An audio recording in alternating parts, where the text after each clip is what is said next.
I want to pick up today in verse 4 of Genesis chapter 33. And if you remember from yesterday, Esau and Jacob have met. Jacob falls to the ground, bows before him 7 times.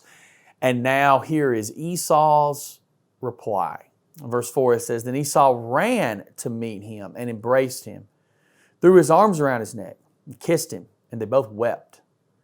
Then Esau looked at the women and children and asked, Who are these people with you? These are the children God has graciously given to me, your servant, Jacob replied. Then the servant wives came forward with their children and bowed before him. Next came Leah with her children, and they bowed before him. Finally, Joseph and Rachel came forward and bowed before him. So this is interesting on a couple of measures here.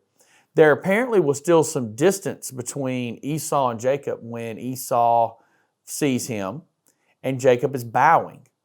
So as Jacob is bowing, Esau begins to run to meet him, and he embraces him, threw his arms around his neck, kissed him, they wept.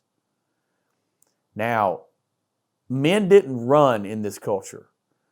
The man in charge anyway didn't. And Esau obviously has done well for himself.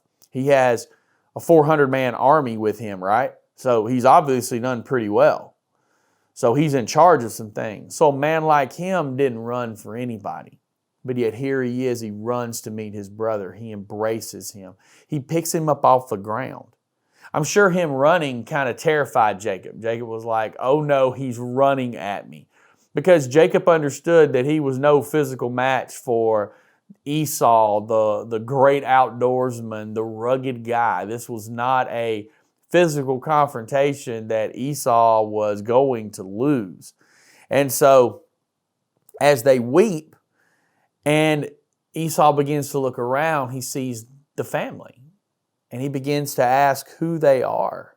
And even they bowed before him. Even they wanted to show him a sign of respect. So I like this. You know, sometimes hurts fade with time. And Jacob's bowing, Jacob's humbleness in this, I think it healed some wounds. I think it fixed some things. Esau's life had apparently turned out good. And he was ready for forgiveness.